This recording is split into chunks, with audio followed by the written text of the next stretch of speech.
Hello everyone, this is Marcelo Pimenta, Head of Growth of Startse, and we are here today with Dan Balter, which is a successful entrepreneur from Israel. Dan, thank you very much for being here. Thank you for inviting. Valeu, cara. Valeu, muito obrigado. Can you tell us a little bit about your previous experience, your background, what you did in your career? So I began in entrepreneurship at the age of 17. I created my first venture and raised money. Later on, at the age of 22, I sold a company for $14 million to a UK corporate. And then I became the vice president of the Entrepreneurship Center of Tel Aviv University. That is the biggest entrepreneurship center in Israel, with more than 4,000 entrepreneurs every year, and one of the top 25 in the world. As vice president, I was in charge of bringing the corporates to work with the startup ecosystem. And in the last year, I quit the Entrepreneurship Center of Tel Aviv University in order to open my own next venture, that is Duco. Duco is an international group that builds entrepreneurial ecosystem within countries and big organizations. So what we do is to take methodologies from the entrepreneurial world and from the Israeli startup ecosystem and implement them within corporates in order to give them the abilities to build deep innovation processes within the business. So you take companies that they don't know where to go, and then you re-strategize this company towards innovation. Usually those organizations know where they're going and have already innovation activities. The thing is, innovation is a great buzzword. And there is a huge innovation festival of hackathons and accelerators and incubators, and it sounds great and it's even fun to be part of it. But at the end of the day, when you look bottom line ROI, KPIs and cultural KPIs of how much impact they had from that activity within the organization, you get answers of 0 and 0. And it's not scalable because a team can work with one implementation every quarter, and it's not scalable for the corporates. So what we do is to build processes that will allow them to be able to build a scalable ecosystem of implementation processes for new technologies. I get it. And in your opinion, how did this growth process happen in your previous company that you sold? That was one of the secrets of the success for the fast growth and the exit to happen. So I think first you need to answer a need, a real need. And in that case, we didn't mean to at the beginning. We wanted to go to another market, but when we had problems in that market, we looked for a market that had the needs we saw at the beginning in the other one, and we found Latin America. And Latin America had a real problem with disease. And in Maslow, you know the Maslow pyramid. Yeah. So health, it's one of the basic ones, and it's touching a huge amount of people within the society, if not all of us. Yes. So when we understood that our solution is to all society, we understood that we have here the biggest potential for sales. And that was the growth process happened because of one special need, and then you were able to scale. So the growth process was by bringing a strategic client that was the Army Forces of Colombia. And then after sailing to this strategic point of contact, we get to be our positioning was higher. And then a lot of countries, because our product was mosquito repellent clothes that answer in that time the dengue plague. So once we sold to Colombia, we were able to go to any other country and tell them, okay, look, we have a strategic client, we can show you results and how we improve the quality of life and how we give them the ability to fight the dengue disease. And they were very a great example of it. That's a very nice insight. Well, I heard that Israel is called the startup nation. Can you tell us a little bit more because I think that you think the market globally, right? So can you tell us a little bit about this startup nation thing in Israel? Of course. So Israel was created 70 years ago. 60% of the country is desert. We have conflict. It's a conflicted area. You know, not just with our neighbors, but this is something everyone knows. There were also internal conflicts. Religious, the seculars, Jews, Arabs, we have a lot of conflicts. And we had no natural resources when Israel was created. So with all those facts, Israel still get to have 96 companies trading NASDAQ. Just in 2018, in 6 months, the first 6 months of the year, we had 53 exits. 53 exits in 6 months. We are number one in two things. Number one in the world. Number one in number of startups per capita, and number one in R&D centers of global firms, as Google and Facebook. And it sounds great. Israel reached that point by three key factors. First, population. Israel is mostly built of immigrants. And immigrants, as we all know, are naturally risk takers.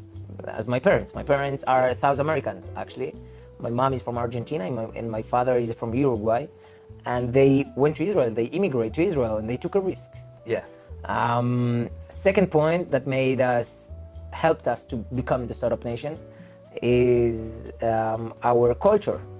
So first, creativity. When you build a country from scratch with no natural resources, you have to be creative.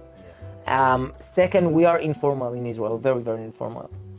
And that gave us the opportunity to be able to speak with Steve Jobs and our friend on the same level and look at him as the same person. And the third is very connected to that one, is chutzpah. It's a word in Hebrew that say it's between having the courage and being a bit rude. It's like an example. It's if I shake the hand of Donald Trump, and tell him, "Hi, Donald. My name is Dan. I know that you know Mark Zuckerberg. Can you intro me?" Like that. Like having the guts to do the things. Yeah, exactly. That you have to do. And this is a cultural thing. And the third part is the military service. We do military service that is an obligation, obligatory, and the men do 3 years, women 2, and the military give you a lot of skills, like management skills, how to make decisions. There are hundreds of courses, business schools courses about how to take decisions. In the Israeli army, you don't have a course; you just need to take decisions. Yeah, just like The Art of the War, the book. Exactly. Exactly. And the hard thing about hard things of Ben Horowitz. It's a thing. You need to take decisions in a daily basis. Another thing that the army helps is learn how to live in an uncertainty life. Business, startups is an uncertainty environment. You don't know what's going to happen in a month, even in a week sometimes. And you have to feel comfortable with it, to live with it. And people that don't know how to live with it cannot be entrepreneurs. And this is why they are more comfortable working in corporate, because they don't have uncertainty about their salary, about what's going to be the future of their job. And this is why it's so crucial. To all the audience that is seeing us right now, what would you tell them regarding to this gut feeling in order to be an entrepreneur and to be a successful entrepreneur, since the idea and then the ideation and then the traction phase and then the growth process? What would you recommend them to do in order to be much more successful in the last time? So first, there is a sentence that said, don't fall in love with your solution, fall in love with the problem. And this is a key, because there are a lot of entrepreneurs that build a product because it fits, Brazilian market. Yeah. And then they love the product, and really the product could be even successful in the Brazilian market.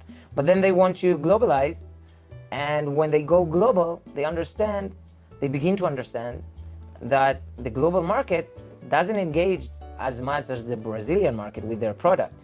but they don't want to change the product because they love the product. They invest 2 years building the product. And that's a crucial point, because they're taking the decision of changing your product because it doesn't fit the global needs. It's a point that will make you a global company, success global company, or Brazilian company.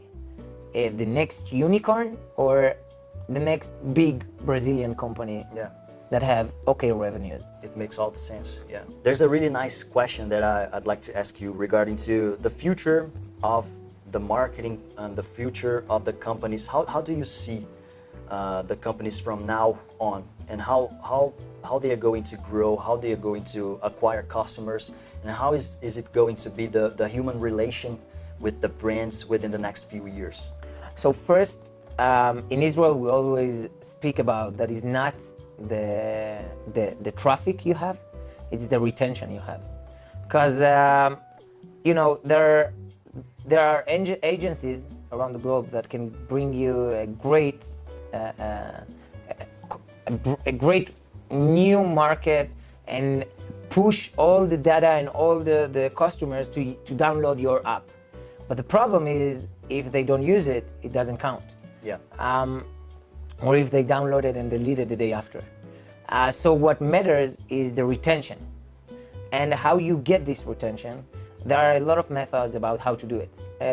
Customer psychology and understand the conversion optimization process. So I'm not a guru about conversion optimization, but there are tools out there about that. What it's important to understand, and I'm speaking as an Israeli, in Israel we are considered as not good entrepreneurs in marketing. Oh, no? No, we are considered as not good in marketing. We are good in marketing, but compared to the Americans, for example, from the US, we are a small market. Our market is the global one. So we don't know yet, when you begin with an idea and MVP, you don't know yet where you're going to go. So you need to first understand the local culture, understand the local market, understand the audience, and then to begin to build the market strategy. Imagine that I'm about to start a business. I'm in Israel. How do I find the first country or the first culture to grow? Because maybe it's not in Israel, like in it's the for sure not phase. in Israel. It's not. It's for sure not in Israel. In Israel, we are less than 9 million people. But the product is born in English, right? Or maybe in other country or other languages. So I will explain. In Israel, first startups build their product in Hebrew, but they know already that the Hebrew is for a short term because they just want to validate. They do all the product market fit process for the business model in Israel, use Israel as a beta site, and then go global. Now, Israelis know from advance that Israel will be nothing in the long term because it's too tiny. So what they do is to choose a market. Usually we look automatically to the USA because we are used to work with America and because culturally we are pretty similar. Now with time in the US the competition grows because there are more and more companies going to the US and wanting to work with that market. So with time, Israelis are understanding that they need to look for new markets. And now the Chinese market is raising. But it's very, very hard for us to work with Chinese because of cultural difference. I get it. So now what's happening is that they understanding that Latin America is a huge market, an unused one, because startups didn't came here. Yeah. So now Israel is looking for opportunities here in Brazil, in Mexico, in Argentina, in the big countries, Latin American countries. That's nice. And how's your mindset for hiring people? Do you work remotely? Do you work there? How are the teams too in Israel? So first, you can't work offline with all your locations because you're one person and you have multi-local offices. But what you can do is first set a DNA in the company. This is something that usually CEOs don't look for. They don't think about how they build the DNA from day one. And that's something that is crucial because that will build the culture of the employees in every office you will open in the world. So my conception of how I hire people, first I look for the commando people. I call them the commando people. Yeah. I look for people that know how to work in an uncertainty environment. I look for passionate people about the topic, about the field. I give less attention to how much knowledge they have in the field, because usually in our field, in Duco's field, there are less people with the knowledge already and with experience. So we prefer to take them as a commando warriors that are seeing the job as something they will, like in Israel we call it, they will eat it all. They will like be passionate. Take their passion and do everything in order to succeed. And we teach them and we give them the experience. They buy your cause, and then they work very hard to get it accomplished. Even more than buy my cause, they need to think the cause is theirs. Here in Brazil, people talk about regarding to the reason why you work for somebody or for some cause and for some company. So that's what you were meaning here. Totally. If an employee doesn't act for the same reason that you act every day, it's not going to be good for them too. Truly, and you can never, with time understood that from one hand you can never expect as a founder, you can expect your employees to be passionate as you about the cause. Yeah. But this is because they buy the cause and they don't feel the cause as their own. That's first. And second, about the reason, it's a good topic, because today is very, very important to understand the next employees, today's employees and the future employees are millennials and the next generation. And millennials, in a difference of baby boomers, that they are our parents, baby boomers wanted economic stability. And millennials don't want economic stability. They want to be challenged, they want to impact, and they want to be seen, visuality. So if you give your employee to impact the business, you let them being seen, to present and to come to the executives and show them what they did and how they developed and how they impact the business, and you give them challenges, they will be happy to work with you. Yeah, totally agree with that. Talking a little bit about metrics in Duco. How do you work metrics? How do you measure the success of your projects and the things that you are doing for all the companies that are your clients nowadays? So we put short-term, middle-term, and long-term matrices, the KPIs. In the long term, we want to impact the competitive advantage of the company. In the midterm, we measure the amount of pilots and implementation of technologies. And in the short term, we measure the funded experiments that we do. Because at the end of the day, we are not speaking about waterfall implementation of projects that the corporate know how to do already. We are speaking about projects that have more uncertainty than answers, they have more question marks than answers.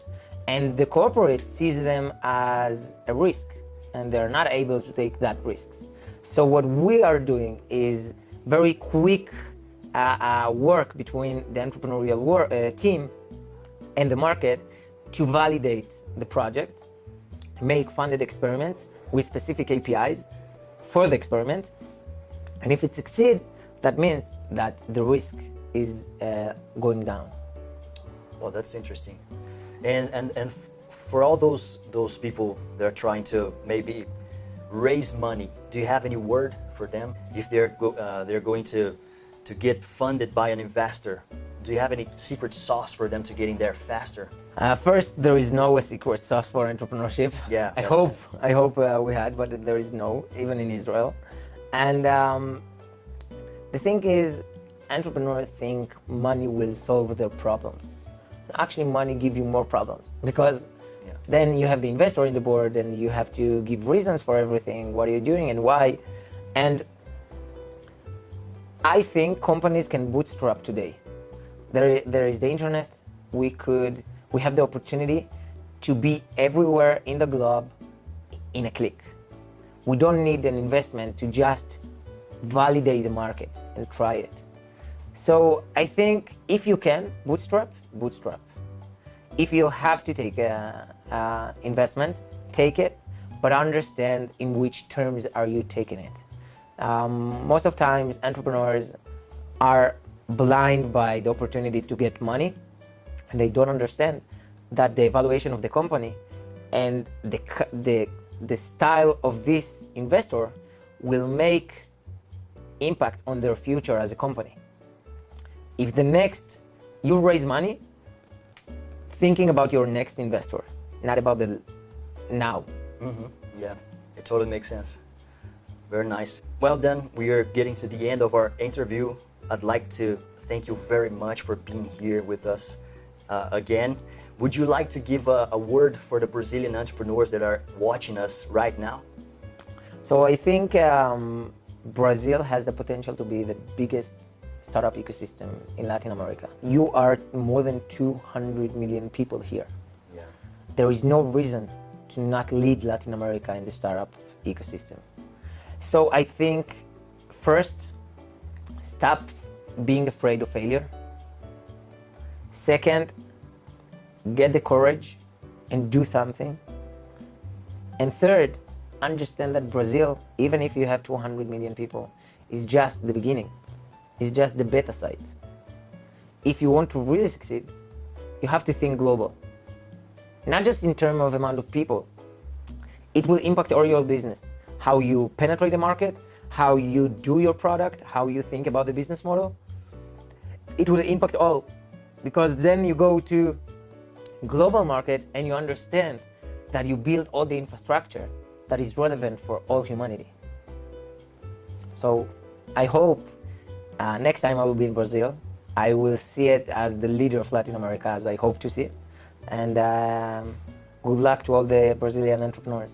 Thank you very much. We're going to learn a little bit more with your Israeli mindset regarding to courage and how to execute things to a global market, right? Thank you once again. Bye-bye, people. Bye-bye.